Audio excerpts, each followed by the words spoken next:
grįžtant prie šūkių, vienas iš šūkių eitynėse buvo Lietuva lietuviams. Ir, čia pastebima tokia tendencija, kad vyresnio amžiaus žmonės kartais taip pat linkę pritarti, galbūt nepritarti tiesioginių dalyvavimų, bet pasakymų, kad, į kvietimą eiti atsiliepia, aš irgi taip pat eičiau. Ar nėra taip, kad išsakytai konstruktyviai, griežtai, radikaliai nuomoniai pritarė vyresnė karta, todėl, kad, prieš 20 metų tas ėjimas reiškia nepriklausomybę ir tvirtesniam žodžiui tarsi jaučiami sentimentai? Taip, iš tikrųjų įdomus dalykas, kad šūkis Lietuva lietuviams, aš galiu klysti, bet man atrodo, bent jau tikrai nebuvo vienas iš dominuojančių sąjūdžio mitinguose. Tengi buvo toksai šūkis už mūsų ir jūsų laisvę, kalbant apie įvairias tautas gyvenančias - lietuvius, lenkus, rusus, baltarusius, žydus ir kitus, ta prasme, Lietuvoje. Bet aš manau, kad tie vidutinio vyresnio amžiaus žmonės, tie, kurie prisimena sąjūdžio metus, jie galvoja, kad jie eitų dėl to, kad kiek galima taikyti su tuo, kas yra. Kažkada irgi viskas įvyko, kažkas pajudėjo, kiti pamatė, kad tikrai taip galima daryti. Kodėl tu turėjai apie blogybės kalbėti virtuviai pasislėpę su kur draugais, tu gali išeiti į aikštę, tu gali išeiti į gatvę, kartu tik su savo bendraminčiais, jų ratas vis didėja ir jie sveikina tuos jaunus žmonės, kurie jau išėjo, jau eina. Aš tikrai nemanau, kad jie sakytų, kad mes norime eiti su skinais arba su kokiais antifa, antiglobalistais ar dar kuriais nors, dėl to, kad sąjūdžio laiku radikalizmas buvo stumiamas į šoną ir tas tautiškumas, savo valstybės, savo tautos pajutimas, gražus, ramus, orus, su visa žmogaus ir tautos savigarba, buvo kertinis dalykas. Ar ne? Tai štai dėl ko dabar tie vidutinio ir vyresnio amžiaus žmonės būtent akcentuoja tokį, skaičiau, ėjimą. Aš manyčiau, tai vienas iš man tokių paaiškinimų. Dar vienas toks pastebėjimas. Žmogaus teisų specialistai skambina pavojaus varpais sakydami, kad Lietuva garsėja kaip labai nedraugiška šalis užsieniečiams ir kalba apie kitą odos spalvą, kitą rasę. Ir tada kyla klausimas, ar toks nepritarimas kitų žmonių, kitaip atrodančių, kitos kultūros žmonių atvykimui, taip pat galbūt susijęs su tam tikra istorinė patirtimi, kuri, šiuo atveju, negatyviai išlenda po 20 metų. Be jokios abejonės. Iš tikrųjų dar palikim tą šūkį Lietuva lietuviams, ar ne? Bet Lietuva lietuviams šūkis, kaip įsivaizduoja tie jauni žmonės, yra Vinco Kudirkos šūkis, ar ne? Kudirka yra gerai, Kudirka yra gimno autorius ir kelia. Jis tik visai nesniai, vos ne prieš savaitę, vienoje diskusijoje dalyvaudamas, girdėjau Darių Kuolį sakant, kad tai ne Kudirkos, kad tai yra varpo vėlesnės redakcijos ir panašiai. Tai aš manyčiau, kad iš tikrųjų tokia diskusija dėl to konkrečiai šūkio visiškai yra prasminga, mes galim pasiaiškinti iš tikrųjų, nes aš tai džiaugiuosi, kad yra jauni žmonės, kurie tai, kas buvo svarbu Kudirkai, Maironį, už tai Maironio metus gyvenam, ar ne, kurie kelia kaip savo savastį, kaip tai, kas jiems yra svarbu. Aišku, dabar mes gyvenam globaliam amžiui, ar ne? Vyksta tas tautų maišymas, tautų kraustimasis, visi kiti dalykai. Bet vėlgi yra dalykas, kuris yra pakankamai rimtas tose valstybėse, kuriuose buvo pradėta gyventi multikulturalizmo, reiškiasi, idėja. Ne? Štai net Vokietijos kanclerė Merkel staiga pripažino, kad multikulturalizmas kaip idėja žlugo. Prancūzijos prezidentas Sarkozy, nors dar prieš rinkimus, aišku, tai čia gali daug griežtų pareiškimų padaryti, bet ne dar tada, kai rinkimai nekvepėjo prieš imigrantus, dabar tai atrodo aplamai antiemigrantiškas prezidentas, bet tai yra rinkimai. Tada kalbėjo apie tai, kad irgi Prancūzijoje, kai ten priemiesčiai degė, o tose priemiesčiuose kaip tik juodosios rasės daugiau žmonės, reiškia, protestavo, tai irgi sakė, reiškia, tokios problemas. Be jokios abejonės, neišmirškim dar vieną dalyką. Lietuva yra maža tauta. Dėl to aš visiškai netmetu varianto, kad iš tikrųjų kažkas suras savo draugų, mylimųjų, atsiveš, gyvens ir panašiai, visa kita, bet aš bent jau dirbtinai neskatinčiau dviejų dalykų. Neskatinčiau situacijos, kad Lietuvoje žmonės yra nereikalingi ir eikit lauk, kur jūs norite, važiuokite bet kokius kraštus ir panašiai. O tada ateis koks nors verslininkas, pramoninkas, sakys, palaukit, jeigu norite, kad šitą kažkas tai, tame tarpe pagyvenusių žmonės čia išlaikytų, kažkas turi dirbti, kažkas turi tą, tai mes atsivešim iš kokių nors šalių, ar ne? Nes šitoksai demografinis pokytis būtų labai skaudus, bet mano įsitikinimas yra kitas. Visų pirma, reikia sudaryti sąlygas, kad tie jauni žmonės, išvažiuoti, jeigu pasimokyti ir viskas yra gerai. Bet kad jie jaustųsi čia, Lietuvoje, pakankamai gerai, komfortabiliai, ir jeigu išvažiuoja pasimokyti, pažinti pasaulio, pasižiūrėti, pagaliau patranzuoti po Europą ar dar po ko nors, vėliau grįžta čia, nes jie nori čia kurti savo gyvenimą. Tada mums mažiau tektų kalbėti apie tai, kad gali tekti daug atsivežti žmonių, kaip Vokietijai teko atsivežti turkų. Bet šiaip aš pats esu pakankamai atviras įvairiom kultūrom ir panašiai, ir netgi priešingai sakyčiau. Aš pats labai stebiuosi, kad Europoje taip bijo pačios Europos kultūros įvairovės. Čia jau kalbam ne apie juodukus, ne apie islamą, ne apie dar kažką, bet Europa tapo biurokratizuota kažkokia struktūra. Ant Europos pinigų kažkokie tiltai pastatai, bet ne Šekspyras, ne Dantė, ne Rafaelis, ne Kantas, ne dar kas nors. Bijomas. Bet tada, kai yra bijomasi tos kultūros, pradaroma niša atnešti bet ką. Ir tada tie atėję su islamo banga, tie musulmonai atvykę iš kitų kraštų, jie gali atrodyti kaip turinti savo idėjas, ideologiją, tikrą tikėjimą. Ir nenuostabu, kad toj pačioje Europoje, beje ir tarp moterų, konvertacija į islamą yra labai stiprus procesas. Tuosime net krikščionių, ar ne? Tai ar mes išgyvensim tokius laikus čia Lietuvoje ar ne, tai yra kitas klausimas, bet aš pats būčiau iš tikrųjų šalininkas, kad Lietuvoje pirma turėtų savo labai tvirtą stuburą šio klausimu, kad pirma pasirūpintų, kad mūsų žmonės nebėgtų į užsienius, ta prasme, o jeigu iš ten išvyko, sugrįžo, ir čia prasme tikrai teisingumo klausimas, tiek socialinio teisingumo, bet ir bendrai teisingumo valstybei yra kertinis klausimas, tada mažiau teks kalbėti apie galimas imigrantų bangas, o jeigu, sakau, vienas kitas iš meilės atvyks čia, tu ką? Atvyksta, jeigu mokos lietuvių kalbą ir kągi bus lietuvis. Aha, ir užsiminėte apie tvirtą valstybės idėjinį stuburą ir gebėjimą visuomenėje ryškių matomų žmonių burti apie save kitus žmonės. Daug kritikos sulaukė ir kai kurie politikai, kurie pasirodė būtent kovo 11-osios eisenoje. Ir tos kritikos buvo labai įvairios. Nuo neva palaikymo radikaliųjų idėjų iki politinių taškų rinkimo. Kaip manote, ar politikai turėtų išsakyti savo konkretesnę nuomonę šią temą, ar tiesiog, kritika buvo pagrįsta? Matot, į kiekvieno dūšę neįlysi ten to, kuris ėjo tuo metu, ne? Aš tikrai žinau, kad ėjo ne vienas žmogus, ne vienas politikas, ne vienas sąjūdžio žmogus, kuriam ta tautiškumo idėja yra svarbi. Ne ta radikalioji, ne ta skinų, bet ta tautiškumo, lietuviškumo. Visą tai atėjo iš sąjūdžio laikų. Ta prasme, mes tą sąjūdžio laikais turėjom ir tai buvo. Ir tai nebuvo, tai yra gyva, tai yra mūsų kūnė ir mes kitokie nebūsim, ta prasme, mes tokiem, tautiškumas yra svarbu. Politikai, be jokios abejonės, ten ateina ir tame tarpe taškų nuraškyti. Jeigu Sarkozy gali pakeisti savo veidą prieš rinkimus ir tapti antiemigraciniu absoliučiai politiku, o per tai nedaryti. Jeigu konservatoriai likus pusė metų iki rinkimus taiga supranta, kad jaunimo klausimais reikia priimti programą, kad neįdarbintų, kad nebėgtų ir panašiai, o čia jau gal net prieš laikiniais rinkimais grėsia, kur tu jos tikrai neįgyvendinsi, tai yra tik tai šou elementas, ne? Nes klausimas, ką tu veikėjai prieš tai 2 metus. Tai vadinasi, čia yra šou elemento, tai politikai tokius dalykus, ta prasme, daro. Tai nieko keisto, kad ir vieno, ir kito yra šitokiam, ta prasme, politikų elgesyje. Vėlgi sakau, aš tik tai mažiausiai galvočiau, kad kažkas iš jų palaiko tos kraštutinius radikalios mintis, kurių tai buvo to eisenoje, bet tai buvo mažas labai segmentas. Taip, bet vėlgi, į dūšę neįeisi, reikia žinoti, ar jisai ten kalba dėl to, kad jis tuo tiki, ar jisai kalba dėl to, kad jo manimų dalį elektorato galbūt taip galima mobilizuoti. Kuo tampa radikalūs judėjimai taip patraukus jauniems žmonėms? Ir kokios būtų galimos ateities prognozijas, jeigu vis tik išsipildytų kai kurios nepozityvios pranašystės, kad ateityje radikalių judėjimų Lietuvoje tik daugės ir pasiekėjų bus vis daugiau ir daugiau? Manau, kad jaunimui radikalumas yra patrauklus dėl to, kad jis yra maksimalizmas. Jok tai nėra nesusitaikymas su ko nors, kur ten kokie nors saugusiai, reiškiasi, ten po kiliminius sustarimus daro ar ne. O čia mes pareikšime iš dūšios taip, kaip yra. Tai čia vienas aspektas. Antras, kad tų radikalių dalykų gali daugėti, aš man labai priklauso nuo realybės.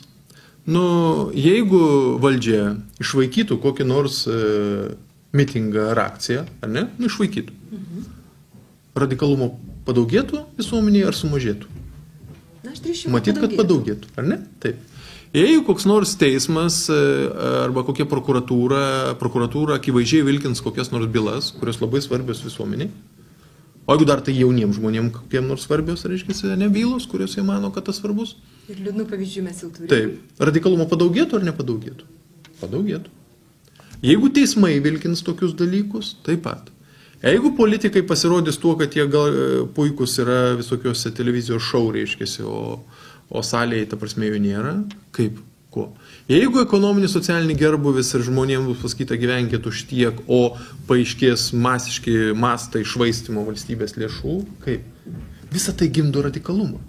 Nes normalioji valstybėje klausimai tiek jaunimo politikos, tiek ir tos kitosios politikos, augusių politikos, kaip mes vadinsim, bendrai politikos klausimai, jie svarstomi, akcentuoja tą platų vidutinį segmentą. Radikalumus deda į šoną, nes tu gali atsisėsti prie stalo ir susitarti. Tai aš irgi įsivaizduoju, visuomeninėje veikloje yra du kertiniai dalykai. Tai yra ne tik mitingas kokioje nors aikštėje ar dar kur nors, bet ir sėdėjimas prie bendro stalo ir tarimasis, ar ne?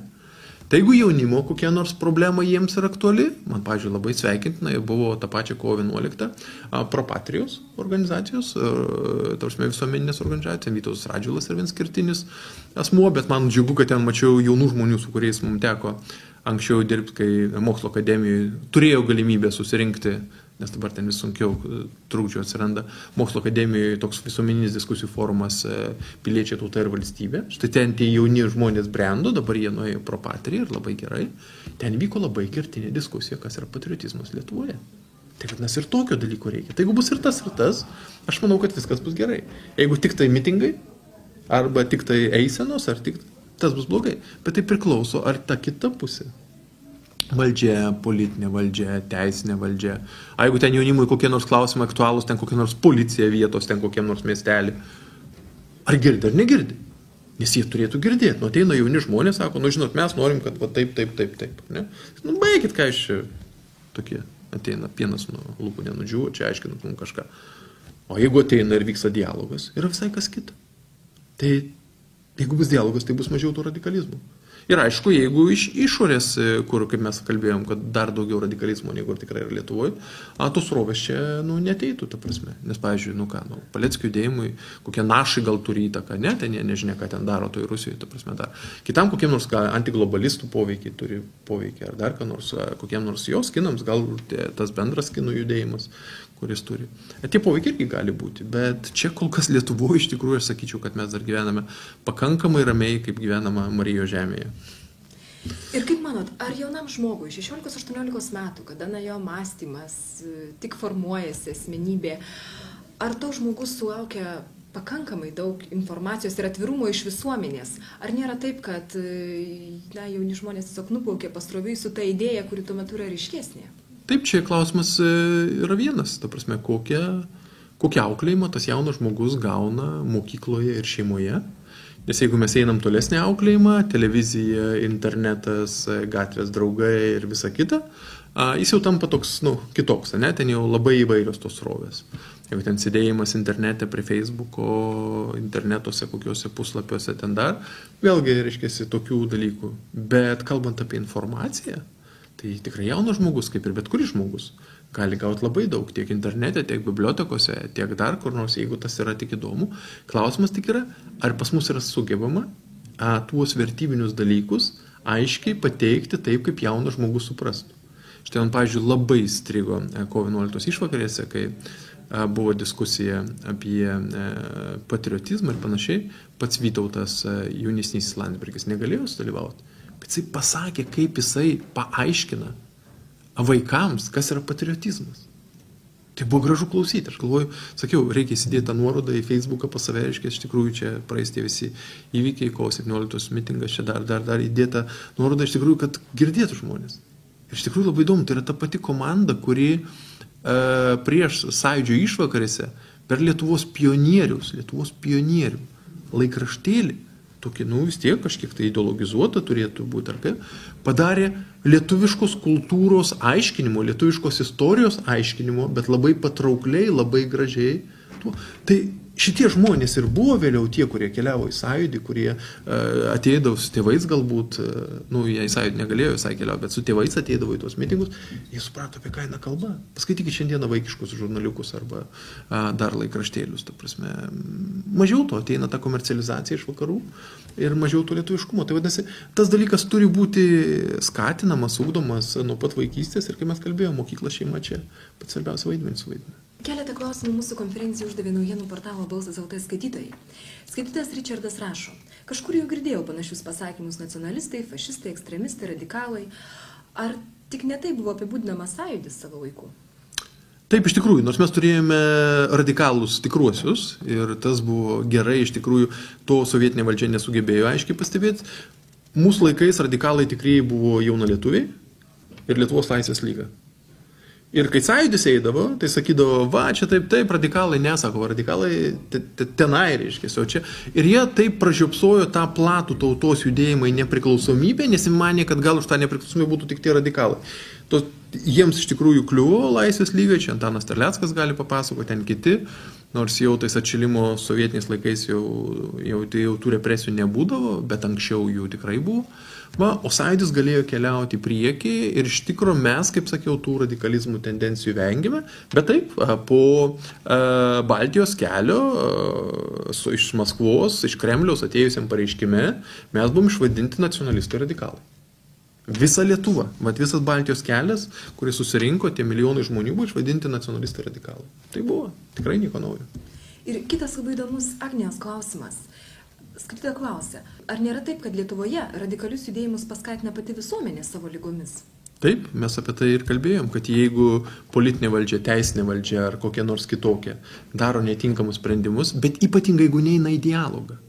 Iš tikrųjų, ir yra įdomus dalykas, Lietuva yra viena paskutinių valstybių Europos Sąjungoje pagal valstybės atvirumą visuomeniai. Yra užsidarius visur bijo. Visur, gali protestuoti nuo Seimo, nuo prezidentūros 75 metrai. Nesvarbu, kad tada aikštės jau beveik nebelieka. Ne, mes čia saugosim. Nes vieną kartą atėjo kažkokie provokatoriai, ten daužė langus. Jo. O tada tu kalbėsi su kokį nors savivaldybės ten žmogum, to pareigūnų ir sako, ne, toj vietoj ten gali surinkti tik tai keletą šimtų žmonių. Ir tu pažiūri nuotraukas. Sąjūdžio metais. Tūkstančiai, 10 000 žmonių vaikšto po tą aikštę. Būna joje, vyksta mitingas, vyksta dar, kai sausio 13 reikėjo ginti ir ne tik tai, kai vėliau reikėjo džiaugtis tuo, kas pasiekta, tie žmonės nebuvo priešai tos valdžios. Tai jeigu valdžia kuri nors, ar koks nors konkretus žmogus valdžios, Vilniui, sostiniai, arba kur nors miesteliuose, jausis, kad tie žmonės yra minė kažkokia neaiški, dar neįsiais dialogas, kai aš viską žinau, aš viską moku, aš viską. Tai tikrai sulauks radikalių tendencijų, nes kaip žmogus pasieks sprendimą. Kitas gal nusipjaus, sakys, man tiek to jau važiuosiu iš čia geriau. O kitas sakys, ne, tai palauk, tai va tai bus.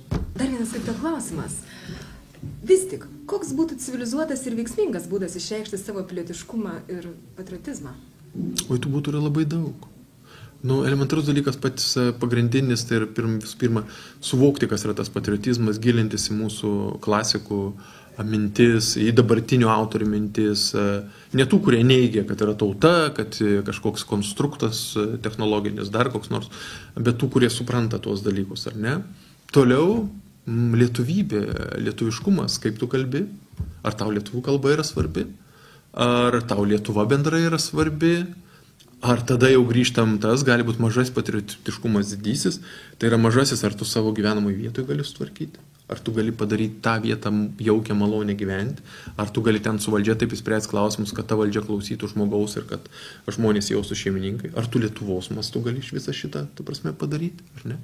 Ar tu jauties pakankamai vėliau tvirtas, kad tu turi pakankamai tvirtą stuburą, kaip tauta, kaip valstybė, santykis su kitų tautų idėjom nešamom, nes jose yra labai, gali būti gerų kultūrinių idėjų, bet gali būti labai blogų idėjų. Ta prasme, tai ne tai, ar tu turi gerus raumenis ir geras lazdas pasiruošęs ten gintis, ta prasme, ne. Ar tu turi tiesiog tą idėjinį, ta prasme, vidinį stuburą.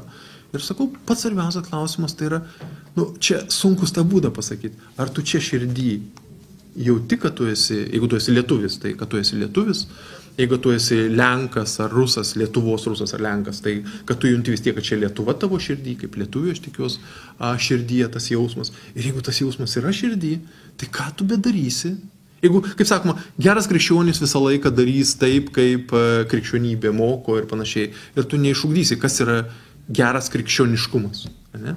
Tai jeigu tavo širdį yra meilė savo valstybė, meilė savo tautai, tai tu kiekvieną darbą darydamas galvosi apie tai, kad nešti žalos nei tautai, nei savo valstybė, nei savo žmonėms.